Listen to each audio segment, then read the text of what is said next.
இன்னைக்கு நாம வீட்டில் இருக்கக்கூடிய பொருட்கள் வச்சு ரொம்ப சிம்பிளாக முட்டை கிரேவி தான் ஃப்ரெண்ட்ஸ் பண்ண போகிறோம். வாங்க எப்படி பண்ணுறதுன்னு சொல்லி பார்க்கலாம். Hello friends, welcome to my lovable recipes.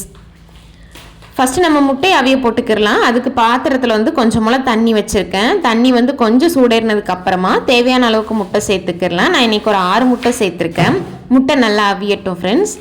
காரத்துக்காக 2 பச்சை மிளகாய் எடுத்திருக்கேன், 2 பழுத்த தக்காளி எடுத்திருக்கேன், நாட்டு தக்காளியாக, 2 மீடியம் சைஸ் பெரிய வெங்காயம் எடுத்திருக்கேன். இப்போது இது எல்லாத்தையுமே சைஸ் பண்ணி வெட்டிக்கிடலாம். பச்சை மிளகா வந்து நான் வெட்டலை, முழுசாக தான் எடுத்திருக்கேன். வெங்காயத்தை வந்து நல்லா நைஸாக ஸ்லைஸ் பண்ணி வெட்டியிருக்கேன். தக்காளியை வந்து ஓரளவுக்கு மீடியம் சைஸில் வெட்டியிருக்கேன்.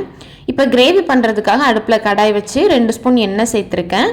எண்ணெயில் வந்து 1 ஸ்பூன் பெருஞ்சீரகம், 1 துண்டு பட்டை, 3 கிராம்பு சேர்த்துருக்கேன். இது நல்லா பொரிஞ்சதுக்கப்புறமா இந்த மாதிரி ஸ்லைஸ் பண்ணி வெட்டி வச்ச வெங்காயத்தை உள்ளே சேர்த்துக்கிடலாம். பச்சை மிளகாவை முழுசாகவே சேர்த்துக்கிடலாம் ஃப்ளேவருக்காக. ஒரு 1/2 ஸ்பூன் உப்பு சேர்த்துட்டு இதை வந்து நல்லா வசக்கிக்கிடலாம். வெங்காயத்தை இந்த மாதிரி நல்லா ஸ்லைஸாக வெட்டி வசக்கும் போது தான் ஃப்ரெண்ட்ஸ் நம்மளோட கிரேவி வந்து நல்ல ஒரு திக்கான கன்சிஸ்டன்சியில் இருக்கும். இந்த வெங்காயம் வந்து நல்ல குலைவாக வெந்து எண்ணெய் பிரிஞ்சு வரணும். பாருங்கள் ஃப்ரெண்ட்ஸ், நல்லா எண்ணெய் பிரிஞ்சு வரதில்ல சுற்றி. இந்த ஸ்டேஜில் வந்து வெட்டி வச்சுருந்த தக்காளியை உள்ளே சேர்த்து நல்லா வசக்கிக்கிடலாம். இப்போ வெங்காயமும் தக்காளியும் சேர்ந்து நல்லா குலைவாக மசிஞ்சு வெந்து வரணும். முட்டை நல்லா வெந்ததுக்கப்புறமா ஆற வச்சு தொளி உரித்து எடுத்து வச்சுக்கிடலாம். இப்போ ஒரு கத்தி வச்சு வெள்ளைக்குருளை இந்த மாதிரி மேல் டாப்பில் கொஞ்சம் கேப் விட்டு இந்த மாதிரி கீரல் போட்டுக்கிடலாம். இங்கே பாருங்கள் ஃப்ரெண்ட்ஸ், வெங்காயம் தக்காளி நல்லா வசங்கி நல்லா எண்ணெய் பிரிஞ்சு வருதில்ல. இப்போ வந்து நம்ம கீரல் போட்டு வச்சுருக்கிற முட்டையெல்லாம் ஒவ்வொன்றா உள்ளே சேர்த்துக்கிடலாம். இந்த மாதிரி கீரல் போட்டு சேர்க்கும் போது முட்டையில் வந்து உப்பு உரப்பு எல்லாமே பிடிச்சி சாப்பிடும்போது நல்லா சூப்பராக இருக்கும். முட்டையை சேர்த்துட்டு ஒரு தடவை நல்லா மிக்ஸ் பண்ணிக்கிடலாம் வெங்காயம் தக்காளியில் படுற மாதிரி. இந்த எண்ணெயில் வந்து முட்டை வேகும் போது முட்டையோட அந்த மேல் தோல் வந்து நல்லா வெந்து ஒரு மாதிரி கிறிஸ்பி ஆகும் ஃப்ரெண்ட்ஸ். அது நல்லாயிருக்கும். ஒரு 2 நிமிஷம் அப்படியே இருக்கட்டும். 2 நிமிஷம் கழித்து நம்ம வந்து கிரேவி மசாலா பொடி சேர்த்துக்கலாம், ஒரு 3 டீஸ்பூன். இப்போது அடுப்பை வந்து லோ ஃப்ளேமுக்கு மாற்றிட்டு நல்லா மிக்ஸ் பண்ணிக்கிடலாம் ஃப்ரெண்ட்ஸ். நம்ம சேர்த்த மசாலா வந்து முட்டையில் நல்லா படுற மாதிரி மிக்ஸ் பண்ணிக்கிடலாம். நல்லா மிக்ஸ் பண்ணிவிட்டு ஒரு 2 நிமிஷத்துக்கு அப்படியே லோ ஃப்ளேம்லேயே விட்டுறலாம். 2 நிமிஷம் கழித்து நமக்கு தேவையான அளவுக்கு தண்ணி சேர்த்துக்கிடலாம் ஃப்ரெண்ட்ஸ். இப்போ அடுப்பை ஹை ஃப்ளேமுக்கு மாற்றிட்டு இதை நல்லா கொதிக்க வச்சுக்கிடலாம் ஃப்ரெண்ட்ஸ்.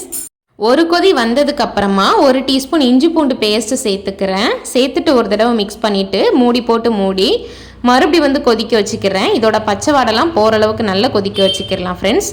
இப்போ கிரேவிக்கு தேவையான அளவுக்கு நான் உப்பு சேர்த்துக்கிறேன் ஃப்ரெண்ட்ஸ். ஆல்ரெடி வெங்காயம் வசக்கும் போதும் சேர்த்துருக்கோம், அதனால் கொஞ்சம் கம்மியாகவே சேர்த்துக்கிடலாம். தேவைப்பட்டால் அப்புறம் கூட சேர்த்துக்கிடலாம்.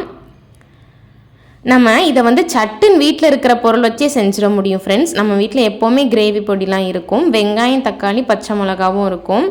நம்ம ஈஸியாகவே செஞ்சிடலாம். பேச்சுலர்ஸ்க்குலாம் இந்த ரெசிபி வந்து ரொம்ப ஹெல்ப்ஃபுல்லாக இருக்கும் ஃப்ரெண்ட்ஸ். நல்லா கொதிச்சு பச்சை மணம்லாம் போயிடுச்சுன்னா நம்மளோட டேஸ்டியான எக் கிரேவி வந்து ரொம்ப சூப்பராக தயாராகிரும். நம்ம எந்த கிரேவி மசாலா எடுத்தாலுமே அதில் உரப்பு இருக்கும், அதனால் நான் உரப்பு எதுவுமே அடிஷ்னலாக சேர்க்கலை. உங்களுக்கு தேவைன்னா நீங்கள் வத்தத்தூள் கூட சேர்த்துக்கிடலாம். இங்கே பாருங்கள் ஃப்ரெண்ட்ஸ், கிரேவியோட டெக்ஸ்சரை நல்ல திக்காக இருக்குல்ல. நாம் வந்து எதையுமே அரைச்சி ஊற்றலை. வெங்காயத்தை நல்லா எண்ணெய் பிரிஞ்சு வர அளவுக்கு வசக்கினா மட்டும்தான் ஃப்ரெண்ட்ஸ் நம்மளோட கிரேவி வந்து நல்லா இந்த அளவுக்கு திக்காக இருக்கும். இதை வந்து எல்லா டிஃபன் ஐட்டத்து கூடவும் சர்வ் பண்ணலாம். சூடாக சோறு போட்டு இந்த கிரேவி ஊற்றி சாப்பிட்டோன்னா அவ்வளோ டேஸ்ட்டாக இருக்கும் ஃப்ரெண்ட்ஸ். முட்டையிலையுமே நல்ல உப்பு உரப்புலாம் பிடிச்சி சாப்பிட நல்லா சூப்பராக இருக்கும். இந்த ரெசிபி வந்து பிகினர்ஸ் பேச்சுலர்ஸ் எல்லாருக்குமே ரொம்ப யூஸ்ஃபுல்லாக இருக்கும் ஃப்ரெண்ட்ஸ். கட்டாயம் ட்ரை பண்ணிவிட்டு உங்களோட ஃபீட்பேக் என்னோட ஷேர் பண்ணுங்கள். இந்த வீடியோ பிடிச்சிருந்தா லைக் பண்ணுங்கள், இந்த லிங்க்கை உங்கள் ஃப்ரெண்ட்ஸ்க்கு ஷேர் பண்ணுங்கள். அப்படியே மறக்காமல் உங்கள் பொண்ணான கையால் நம்மளோட சேனலை சப்ஸ்கிரைப் பண்ணிக்கோங்க ஃப்ரெண்ட்ஸ். தேங்க்யூ.